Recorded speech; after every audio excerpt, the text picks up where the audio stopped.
out for directed study, and the hours was posted should hold. And the models for A and B2 should be in this room. Yes, study tutor for A2 should be here. And those are the hours. Okay? Level 3 on Fridays in this room, 9 to 3 on both Saturdays and Sundays in this room. So I suggest you take advantage. Is that not the better do? And again, copyrighted study, same rules apply as they do in lab. Don't come in with flip-flops, okay? May be sent out. Right? And you can't eat or drink in here either. May be sent out. Right? So, rules. Okay, you turn this hand out then. On the cardiovascular system, major blood vessels. Now, somewhere close to you may have a height bar. I don't have enough for everybody to have one, but if you have one close, you can refer to these. Also, if you're turning your textbook, okay, to the chapter on the heart, that's chapter 18. Just a couple pages there. I think it's 665, 666, and 667 in your textbook. And that's the blue one, the edition. And the green edition is a different page numbers, but it's the beginning of the chapter. And I think it's 665. Yeah. That shows an anterior view of the heart, 666 shows a posterior view of the heart, and 667 is a cutaway view of the heart. As I said, I'm not going to go through the heart anatomy in great detail now, but we will cover it next week in more detail. All right, first off, the heart is 4 chambers, consists of 4 chambers in humans, and in fact in all mammals and birds. Other vertebrates, reptiles, and amphibians have only a 3-chambered heart. Fish only a 2-chambered heart. What's the advantage of having a 4-chambered heart when we see in birds and mammals? More oxygen. More blood. How?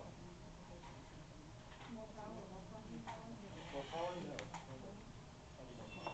It holds more blood capacity. They didn't know in the morning class either, so.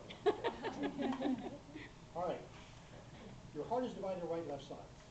If you open it up, you can see from the cutaway view on 560, 667, I think. You'll notice there's a partition. It's divided the heart into right and left sides. Having 4 chambers in a right and left side means you can completely separate the poorly oxygenated blood, deoxygenated blood, from the richly oxygenated blood. So they don't mix. As a result, you get better aeration of blood.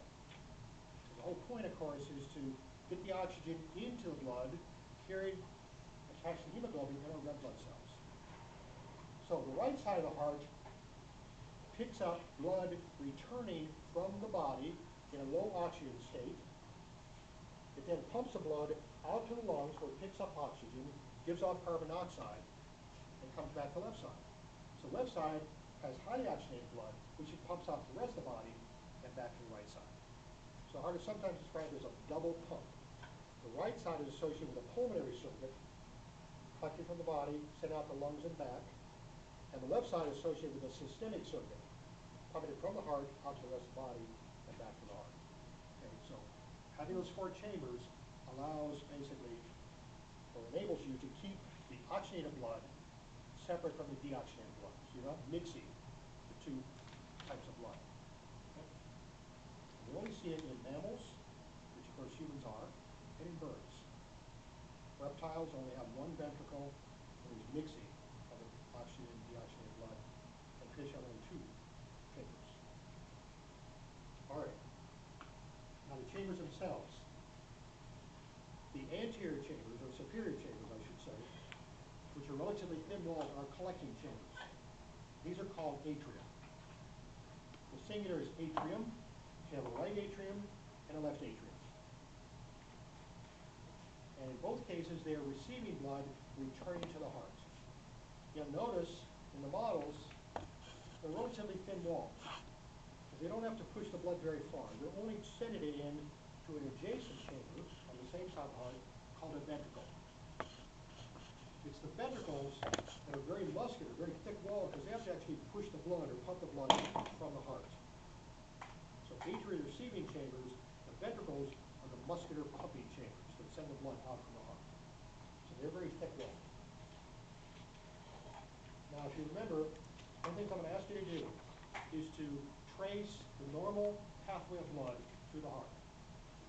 You can be asked that on a lab test. You can also be asked it on a lecture test, so you better learn it as soon as possible. The easy way to remember it for me is VA. Okay, blood vessels that carry blood away from the heart are called arteries. So the arteries away. Blood vessels that return blood to the heart are called veins.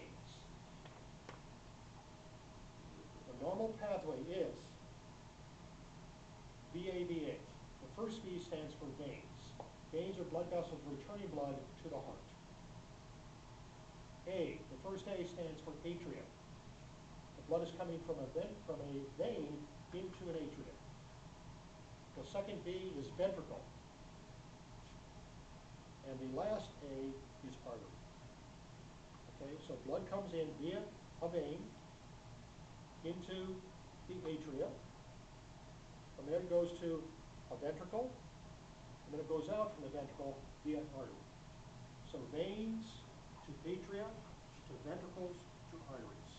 That's always a normal pathway, and it's just a matter of plugging in the names.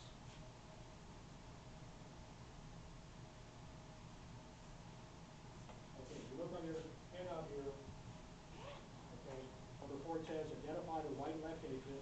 That's pretty easy, right and left. And then number 5, it says next observe the atria become continuous anteriorly with the auricular appendages. Okay, auricular appendages are also called auricles, and these little folds on the lateral margin of the atria, especially prominent here on that left atrium. Okay, you take a look at your models. Okay, these folds here on the lateral margin of the atria are auricular appendages, same here, or atria. The atria again are the folds in the lateral portion of the atria, also called auricular appendages, especially probably on the left. Okay? Auricular appendages That's the are fold? He said especially on the left. I guess it's pointing to that. That would be the left. He said especially on the left, so. Okay. Now, let's look at some of the major vessels associated with the heart. It's a little matted on the right. It's just not as folded as normal.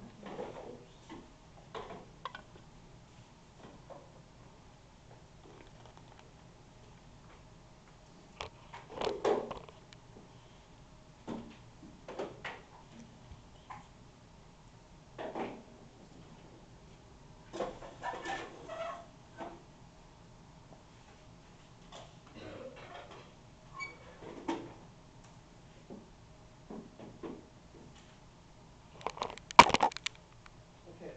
Going back to the heart model again. Now, generally speaking, arteries carry blood of higher oxygen content than corresponding veins. So for that reason, they're usually shown in red on models and in pictures, because the blood in an artery is a brighter red color. It's highly oxygenated in most cases.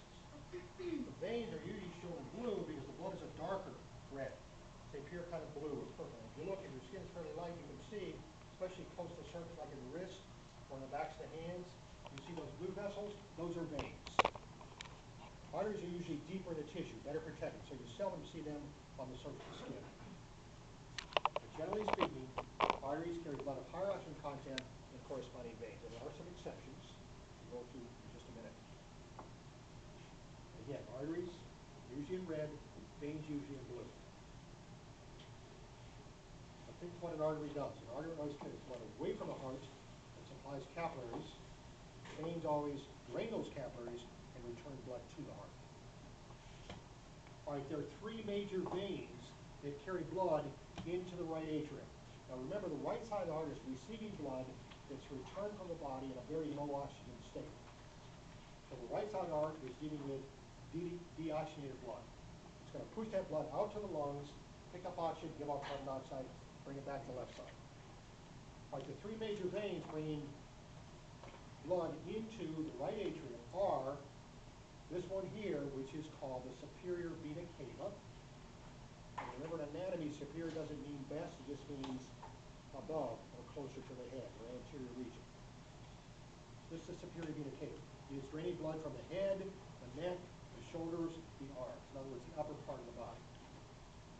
And it's carried into the right atrium.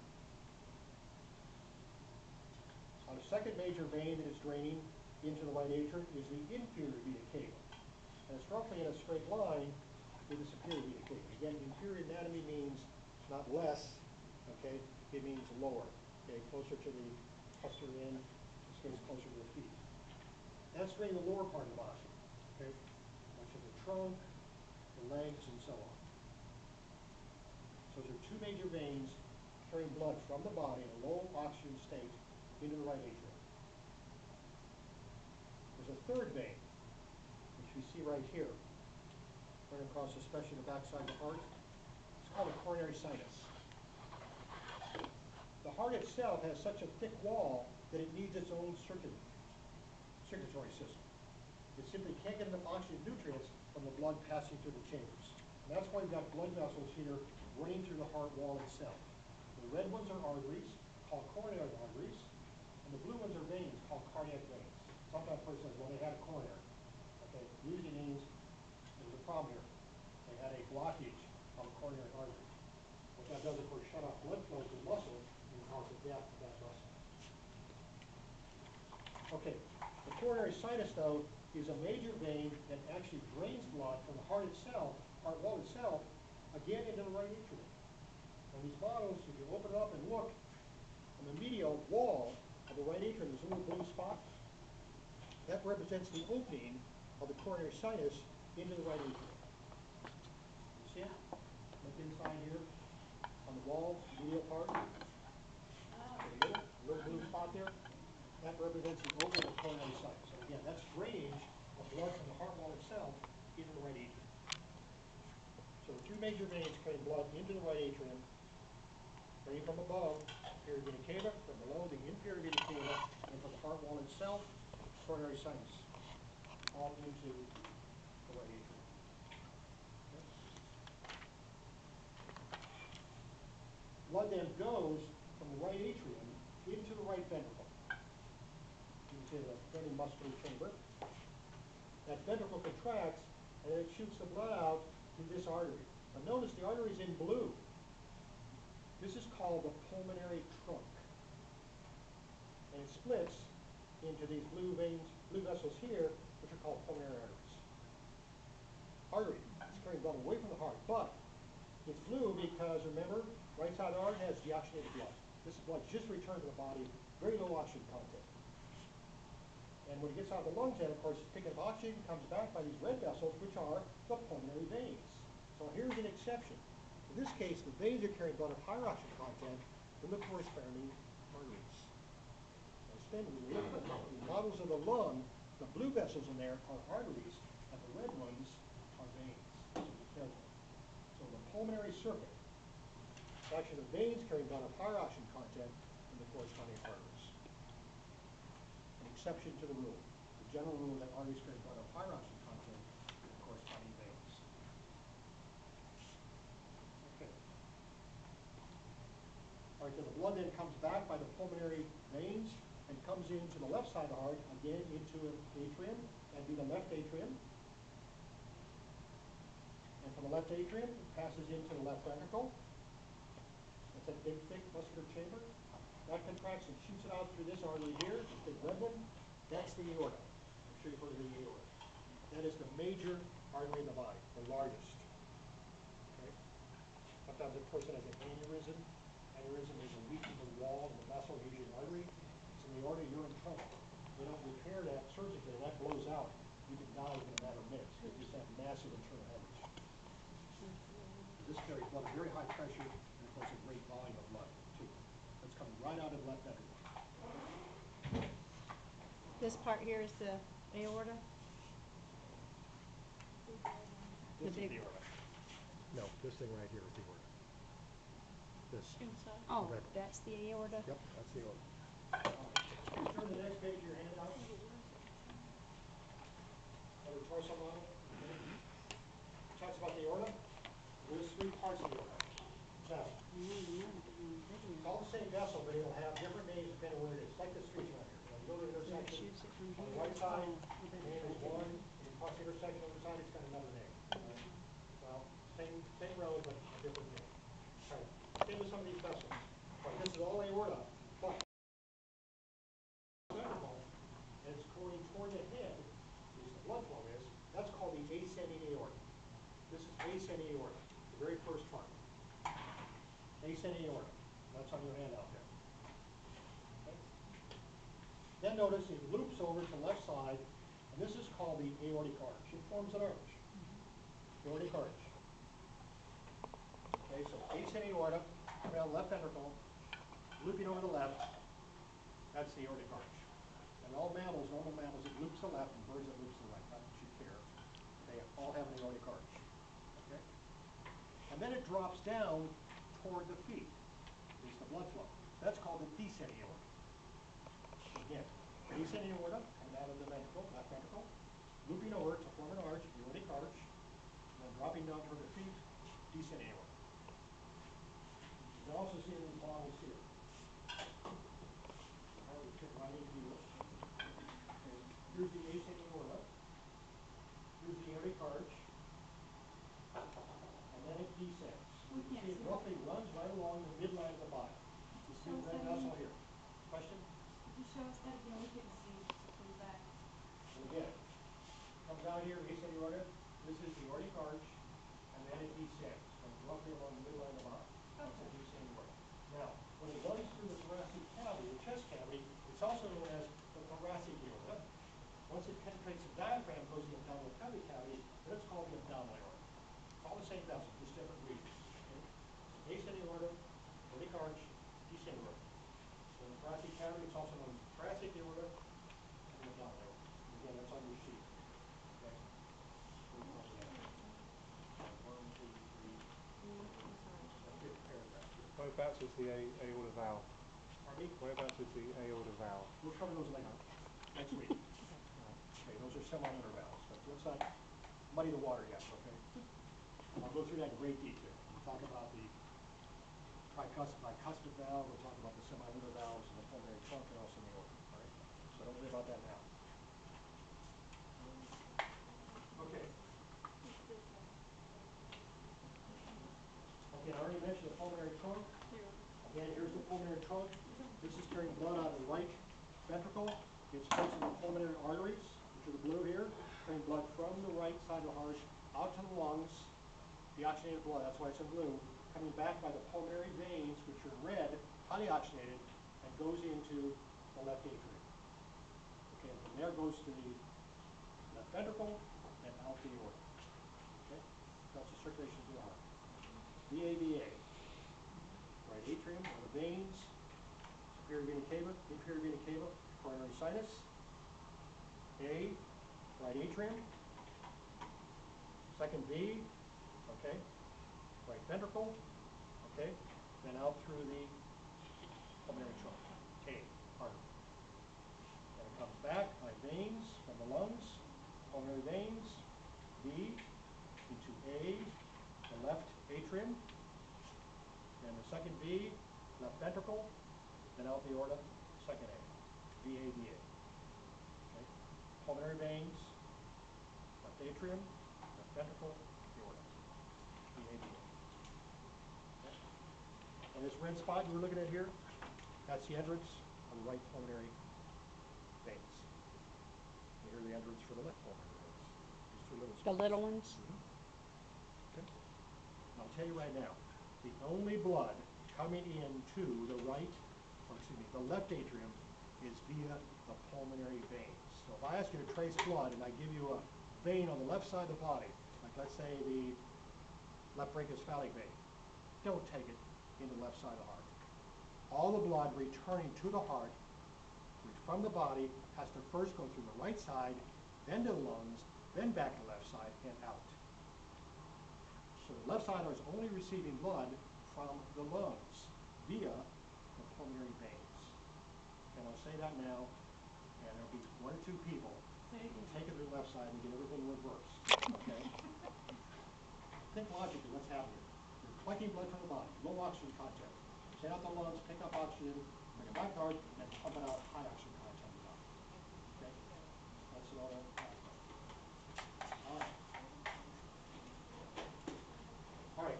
notice, in the human heart, there are 3 arteries that branch off the aortic arch. And I'd like you to know them. And they're on your handout there. And this is the third paragraph here.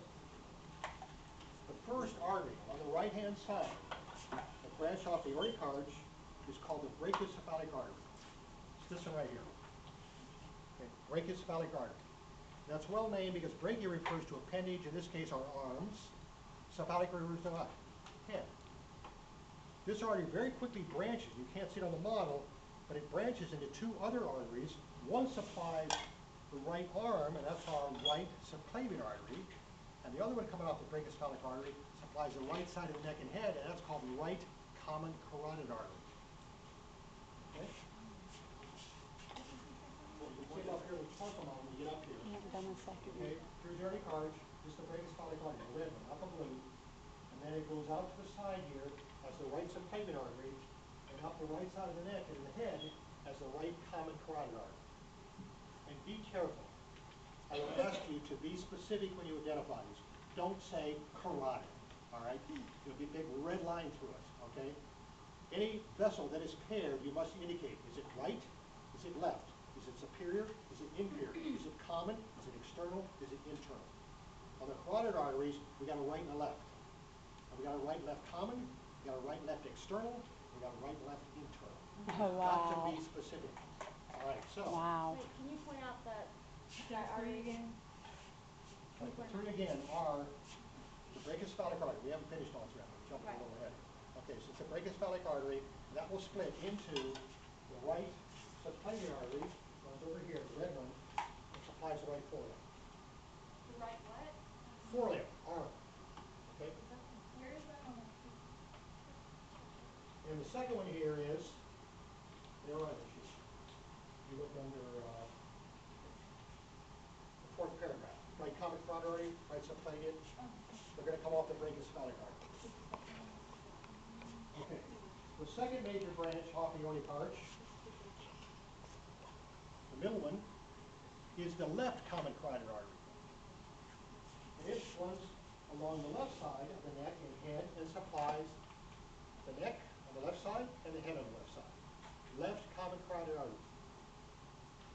The third branch on the right side here is the left, excuse me, on the left side, is the left subclavian artery. And that runs out and supplies the left forelimb, the left arm. Alright, so what does the left common carotid artery supply? Left side of the neck and head. It parallels the right. Right common carotid artery supplies the right side of the neck and head. Left common carotid artery, left side of the neck.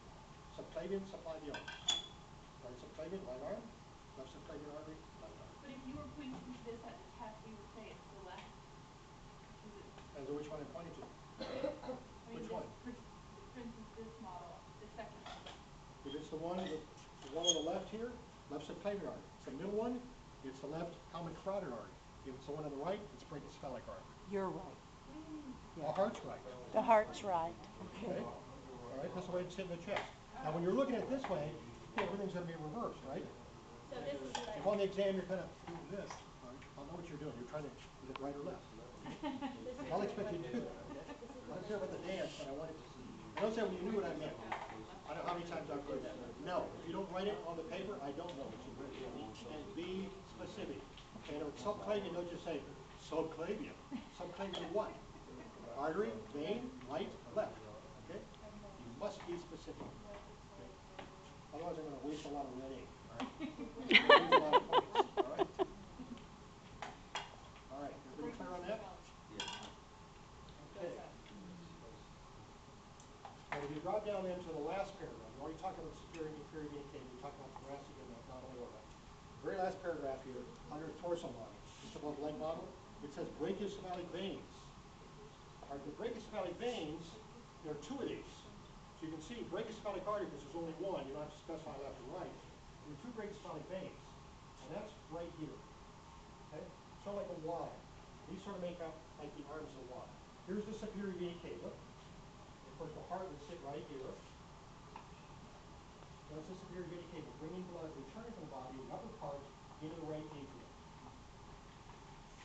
The arms of the Y, you see right here, these are the brachiocephalic veins. So you got a right brachiocephalic vein and a left